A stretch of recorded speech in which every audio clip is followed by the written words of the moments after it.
অনেক পুরুষ রোগী আমার কাছে এসে প্রশ্ন করেন যে ম্যাডাম আসলে ওষুধ ছাড়া তার পুরুষ লিঙ্গের উত্থানজনিত যে সমস্যা রয়েছে সেই সমস্যার কোনো সমাধান আছে কি না, অর্থাৎ লিঙ্গের উত্থানের ক্ষেত্রে আসলে ওষুধ ছাড়া কোনো পদ্ধতি কাজ করে কিনা সেটাই মূলত অনেকে আমার কাছে জানতে চান। তাদের জন্য মূলত আজকের এই বার্তাটি। পুরুষ লিঙ্গের উত্থান কখন হচ্ছে, কেন হচ্ছে, সেই বিষয়টা আসলে সবার আগে জানতে হবে। পুরুষ লিঙ্গের উত্থান বিভিন্ন কারণেই হতে পারে এবং সেই ক্ষেত্রে কিন্তু স্বাস্থ্যগত দিকটা অনেক বেশি গুরুত্বপূর্ণ। এবং যখনই আমরা স্বাস্থ্যগত দিকের ক্ষেত্রে আসছি তখন কিন্তু একটা হচ্ছে গুরুত্বপূর্ণ বিষয় হচ্ছে মানসিক স্বাস্থ্য এবং আরেকটা কিন্তু শারীরিক স্বাস্থ্য। মানসিক স্বাস্থ্যের দিক থেকে খেয়াল রাখতে হবে যে আপনার কি অন্য কোনো সমস্যা আছে কিনা, আপনি কি হচ্ছে দুশ্চিন্তা বা বিপদগ্রস্ত আছেন কিনা, কিংবা আপনার কি হচ্ছে কোনোভাবে মন খারাপ, কিংবা এমন কোনো হচ্ছে একটা ঘটনা যেটা আপনার জীবনে আপনার মনের মধ্যে দাগ কেটেছে।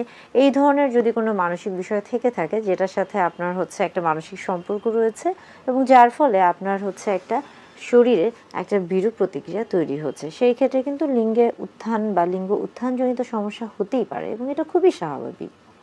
এখন আসছি যে শারীরিক যে সমস্যা রয়েছে, শারীরিক সমস্যার ক্ষেত্রে আমরা অনেকগুলো বিষয় খেয়াল করে থাকি। সেই ক্ষেত্রে হচ্ছে যে প্রথমে আসছে যে আপনার যে বয়স সেটা স্বাভাবিক কিনা, বা বয়সের সাথে আপনার হচ্ছে লিঙ্গের যে উত্থান হচ্ছে বা পতন হচ্ছে সেটা কতটুকু স্বাভাবিক বা অস্বাভাবিক এই বিষয়টা। এবং বয়সের সাথে সাথে আপনার কি অন্য কোনো শারীরিক সমস্যা রয়েছে কিনা, বিশেষ করে আমরা বলে থাকি যে কোমরবিড যে বিষয়গুলো রয়েছে, অর্থাৎ ডায়াবেটিস কিংবা হৃদরোগের সমস্যা, কিংবা আমরা বলে থাকি কিডনি বৃক্কের সমস্যা। এই ধরনের যে সমস্যাগুলো একজন মানুষ বা একজন পুরুষ যখন দীর্ঘদিন ধরে ভুগেন এবং তখন দেখা যায় যে তার মধ্যে এই যে উত্থানজনিত যে সমস্যা রয়েছে, লিঙ্গের উত্থানজনিত সেই সমস্যায় তিনি অনেক সময় ভুগে থাকেন এবং তার যদি নির্দিষ্টভাবে রক্তনালীর কোনো সমস্যা থেকে থাকে সেই ক্ষেত্রেও কিন্তু তার হচ্ছে লিঙ্গ উত্থানজনিত সমস্যা হতে পারে এবং হওয়াটাই স্বাভাবিক। আবার অনেকে যদি এমন কোনো হচ্ছে মেডিসিন বা ওষুধ খেয়ে থাকেন যেটার কারণে তার শরীরে বা তার মস্তিষ্কে একটা বিরূপ প্রতিক্রিয়া তৈরি হচ্ছে এবং যার ফলে তার এই যে লিঙ্গের উত্থানজনিত যে সমস্যাটা রয়েছে সেটা তিনি হচ্ছে মুখোমুখি হচ্ছেন, সেটাও হতে পারে। অর্থাৎ যে কোনো কারণেই হোক না কেন, সেটা শারীরিক বা মানসিক বিভিন্ন কারণেই লিঙ্গের উত্থানজনিত সমস্যা হতে পারে। তবে সেই সমস্যা শুধু হচ্ছে ওষুধ না খেয়ে অন্য কোনো উপায়ে সেটা থেকে আসলে বেরিয়ে আসতে পারবেন কিনা বা সেই সমস্যার সমাধান হবে কিনা সেটা নির্ভর করছে একমাত্র আপনার শারীরিক অবস্থার উপর।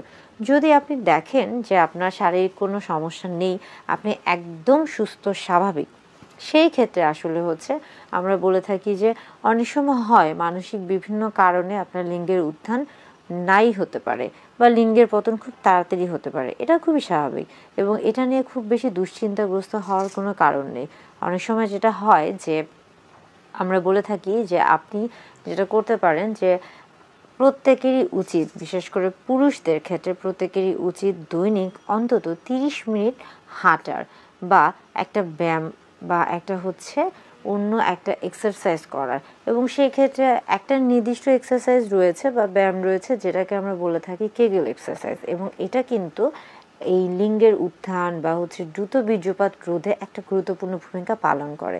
কিন্তু যারা এই ধরনের ব্যায়াম করছেন না বা এই ধরনের ব্যায়ামে অভ্যস্ত না তাদের ক্ষেত্রে, অর্থাৎ সবচেয়ে সহজ যে উপায়টি রয়েছে সেটা হচ্ছে যে দৈনিক অন্তত 30 মিনিট হাঁটুন। তাহলে কি হবে, সেই ক্ষেত্রে হচ্ছে যে লিঙ্গের উত্থানজনিত সমস্যা কখন হচ্ছে, যখন আপনার লিঙ্গে রক্ত সঞ্চালন বাধাগ্রস্ত হচ্ছে, অর্থাৎ যখন আপনার লিঙ্গে সঠিকভাবে নাইট্রিক অক্সাইড হচ্ছে সঞ্চালন হচ্ছে না, তখনই কিন্তু আপনার লিঙ্গের উত্থানটা কম হচ্ছে বা সমস্যা হচ্ছে।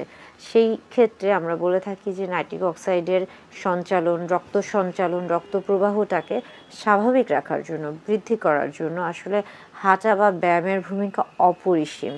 এবং এটা কিন্তু একদিকে যেমন আপনার লিঙ্গের উত্থান তৈরি করছে বা লিঙ্গের উত্থানে সহায়তা করছে, অন্যদিকে কিন্তু আপনার হৃৎপিণ্ডের হচ্ছে গতিও ঠিক রাখছে, আপনার হৃৎপিণ্ডকে ভালো রাখছে, সুস্থ রাখছে। এবং সামগ্রিকভাবে যদি আমরা চিন্তা করে থাকি সেই ক্ষেত্রে কিন্তু হচ্ছে আপনার যে শারীরিক যে স্বাস্থ্য রয়েছে সেটাকে এটা ভালো রাখছে। অর্থাৎ আপনাকে কিন্তু শুধুমাত্র যে আপনি ওষুধের উপর নির্ভরশীল হচ্ছেন লিঙ্গের উত্থানের জন্য তা কিন্তু না, বরং আপনার একটা আত্মবিশ্বাস, মনোবল এবং পাশাপাশি আপনার চেষ্টা, এই প্রত্যেকটা জিনিসই কিন্তু আপনার লিঙ্গের উত্থানের জন্য খুব ভালো একটা ভূমিকা